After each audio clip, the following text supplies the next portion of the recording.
Right, good morning. Good morning, everyone. First question, of course, is do you hear me and do you see me? Please use the questions and chat box in order to confirm that. Okay, good morning, Thomas. I see that you most likely hear me. Yes, excellent. Okay, thank you, Cohen, as well. Okay, let's wait for 2 minutes. We don't have many people as expected. Like don't have many people participating currently in this session, but we have some surprises for those who appear. Those who will those who have decided to appear for this session.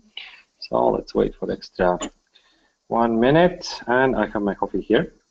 And all the organizers are also, like most of the organizers, are also awake. So we are, let's say, gathering all your submissions and seeing what have you done during these last 6 hours. All right, wonderful. Yep, my name is Freshly Baked Croissant. I'm not a Gunders today anymore.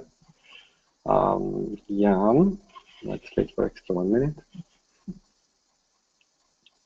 Yeah, okay, as usual, kind of like you can use the questions panel in order to ask any questions or to raise some concerns if something has gone wrong or something like that. Yes, Jacob, the question was, the question for Jacob, has the core team slept at all? Actually, to be honest, I am only now the only one who has not slept during the night. All the core team members, kind of like 3 of them are near besides me. They have just woken up half an hour ago.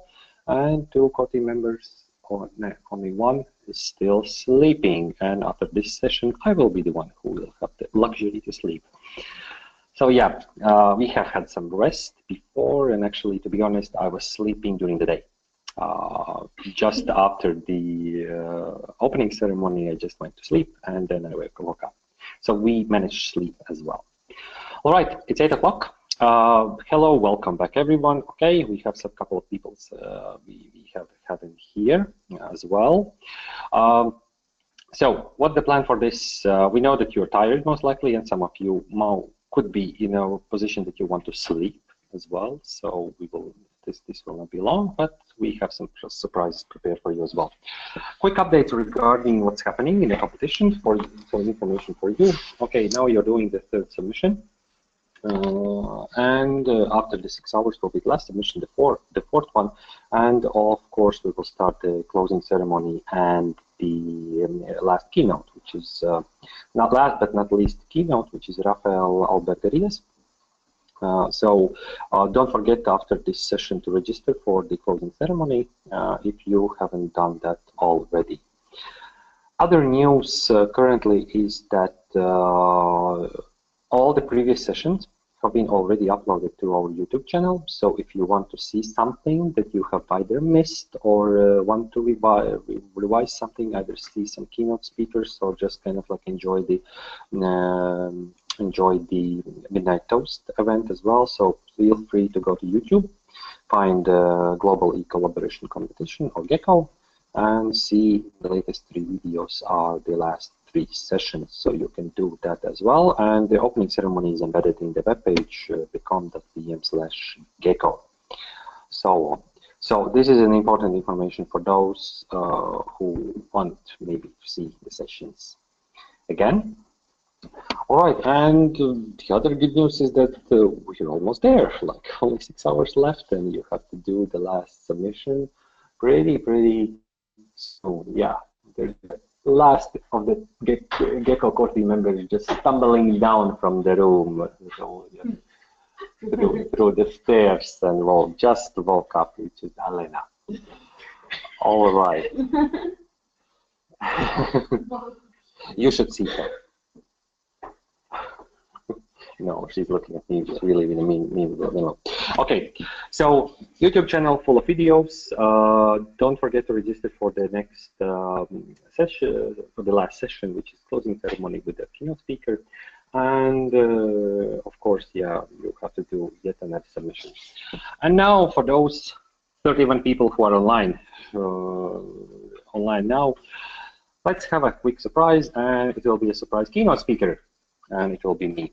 So I'll give you a quick and interesting presentation about one of the things that I do in my professional life. And it is visual communication, and I will show a presentation that I have already prepared and done previously, which is telling project managers how to make great looking presentations. And now I will turn on my screen. You should now be able to see my screen, I hope. Yep. I'm looking at the colleagues nearby, yeah, and I can confirm that you can see the screen. Okay, so quickly, kind of like in 10 or 15 minutes, I will go through this and tell you what makes the presentation to be great again.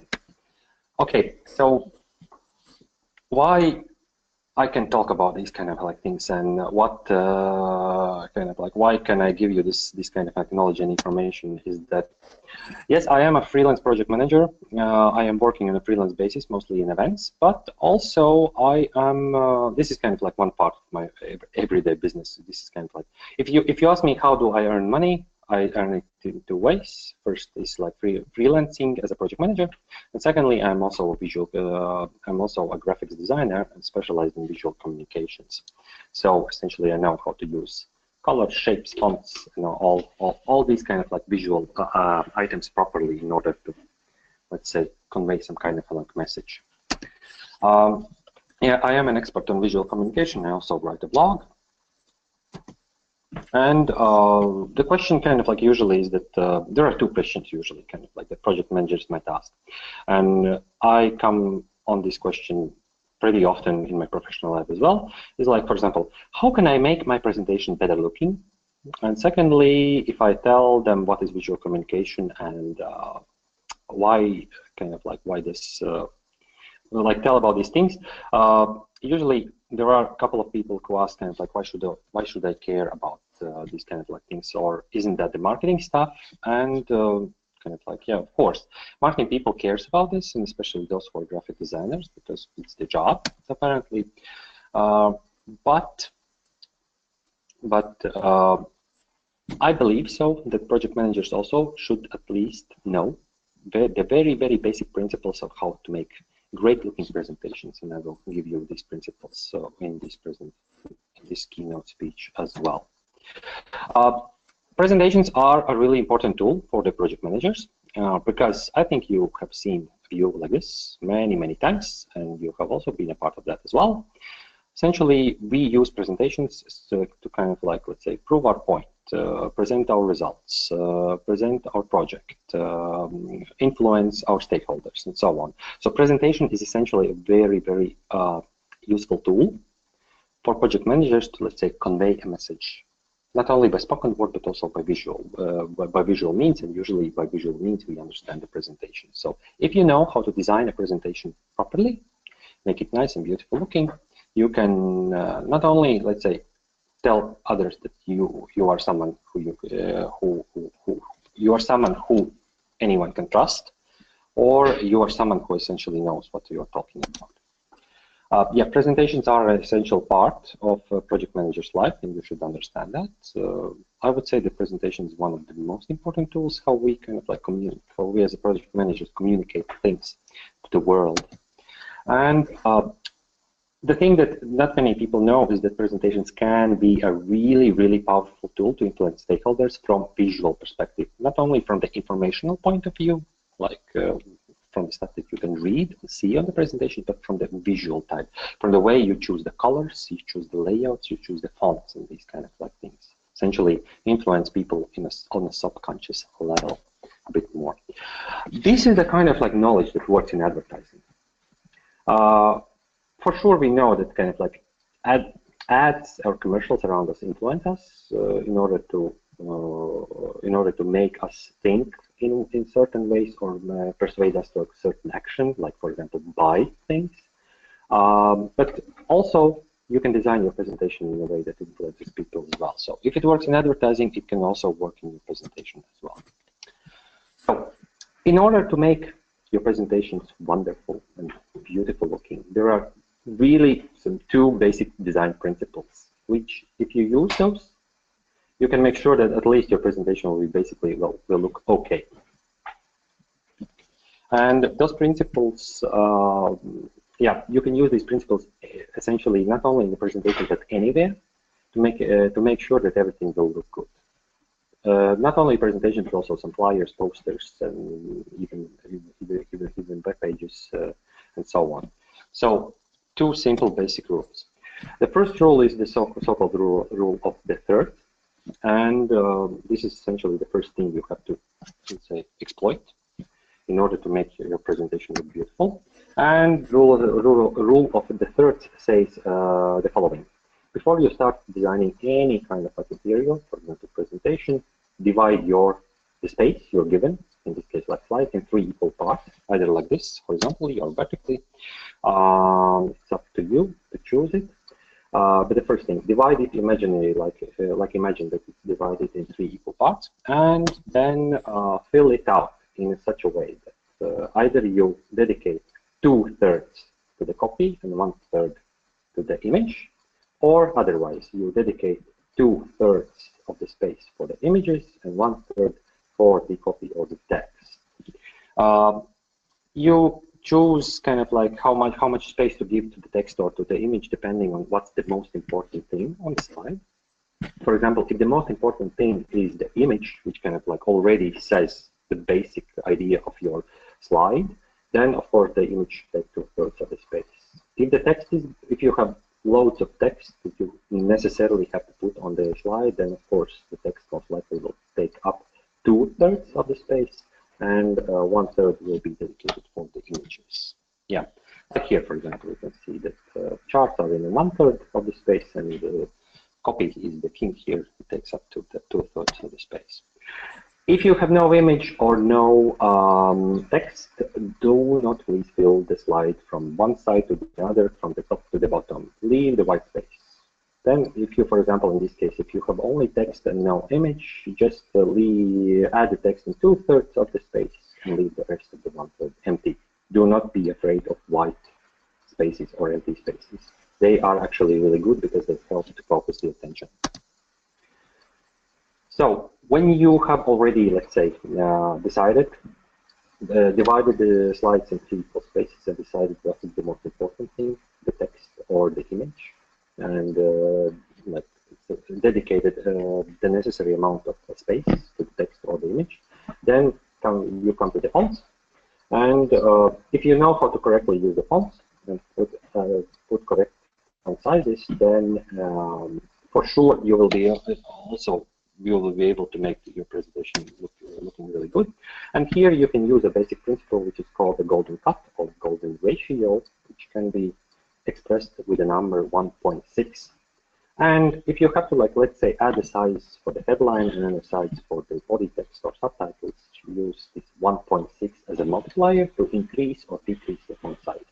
For example, as in here, the headline is in 55 pixels. You can, like, first you design the headline and see, okay, it's 55. Then you need a subtitle. Take 55 divided by 1.6, you get to the 34. If it is okay, use it. Then you need kind of like the next level, like for the body text, take the 34 divided by 1.6, you get to 21. And this is kind of like the size for your body text. And by using this kind of like multiplier and increasing and decreasing by 1.6 the font sizes, you will make sure that all the text will look balanced. People will immediately understand what is the headline, what is the subtitle, what is the main part of the text. So you will, let's say, you will give a helping hand to the people who are watching your presentation. They will be able to easily read your slides. You can skip some sizes if you don't need them. For example, here the headline is exceptionally large because maybe you want to make some kind of like really important point. So headline is 89. Then you have to go down back to the main text. So you take 89 divided by 1.6, it's 55. Too large, divided by 1.6, it's 34. Too large, divided by 1.6, it's 21. Okay, yes, we can use 21 size. So essentially, divide or multiply up or down by 1.6, and you will make a balanced looking text in your visuals. And then we come to the, let's say, nasty part. of the marketing world. How does color different kind of how you can use colors, shapes, fonts in order to influence people. Kind of like when they look at the presentations, they think certain thoughts, or they kind of like subconsciously are being influenced by your presentation. And first, you have to answer the question: what do you, as a project manager, want to achieve with your presentation? It is not only give the information; it can be even something more deeper. And I have, let's say, thinking about this, what I, as a project manager, might want to achieve with my presentation. There are basically three things. Firstly, look professional. Maybe I just want to design my presentation to look trustworthy and professional. Secondly, if there are some bad things to deliver, I can try to calm people down. Let's say for the stakeholders, tell that yes, the project is not going as planned, but it is okay, it's managed. And thirdly, maybe get people excited or get people on board, on board with some of your ideas, or kind of like, let's say, excite the stakeholders. How to do that? How to achieve professional look? First of all, by thinking professional, we have to understand that we actually think of someone that is trustful, competent, and dependable. And these kind of like values can be translated color-wise, shape-wise, and font-wise like this. Color-wise, you can never go wrong with navy, black and white, or grayish colors. If you need to kind of like have more colors, just take the navy one and make it lighter or darker. Essentially, use different shades of the same color. And use these kind of like straight sans serif fonts, which is essentially like Arial of the font I use in my presentation, and minimalistic ones. And use like rectangles, mostly rectangles. Rectangles, we feel, when we look at rectangles, we feel as something stable, something that's dependable, something that will not give any unnecessary surprises. Here's an example how you can design a chart that looks essentially professional, really simple, thin lines, darkish colors as well. How to calm people down. So if there are some bad things to deliver, for example, to tell the stakeholders that we are going over, most likely we will be going over budget, and you don't want them to get stressed out about this fact, you can design your presentation in a way that you can calm them down. And here are some tips. Firstly, use rounded shapes. We see rounded shapes as natural, therefore calming. Use earthy colors like green tones, brownish tones, some kind of like beige colors. Don't use flashy colors, because flashy colors attract lots of attention. And use these kind of like serif fonts, which are essentially Georgia or Times New Roman also goes as an appropriate font for this. So rounded colors, earthy or natural colors. Rounded shapes, earthy natural colors, and these serif type of fonts. This is an example of a chart. You can see rounded shapes. Even the bad kind of like bars that go down, they don't seem that bad actually, because they are light and pleasant color and so on. So this is the way how you can design a presentation to calm people down. And one other trick, use landscape layouts. That's kind of like horizontal layouts. For example, like in this slide as well, because landscape layouts kind of like they are not good at attracting attention, but in this case, when you have to deliver the bad news, for example, to the stakeholders, you want your presentation to be designed in a way so that it doesn't attract extra attention. And last, how to get people excited, how to, let's say, make sure that people will actually see your presentation, or how to make sure that people notice you or remember you.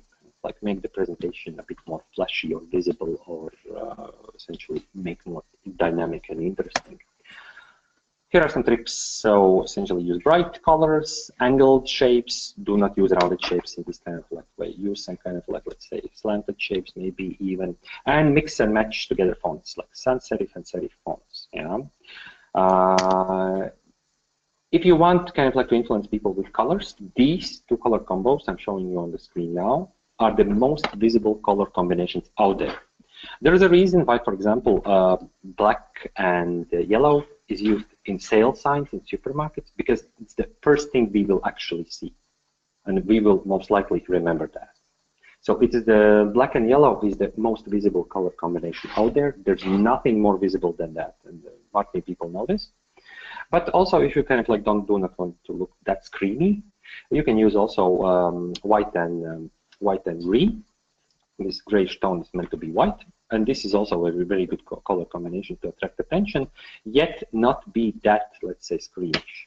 If you look at maybe some high-end supermarkets or high-end department stores, you can see that even their branding usually they tend to use these colors as well, like green and white.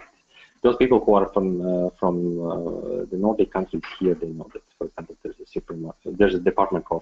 store called Stockmann, and it uses these colors as well. Or people from Germany, I know that Galeria Kaufhof also uses these kind of like colors. It's kind of like a luxury supermarket, but still attracts attention.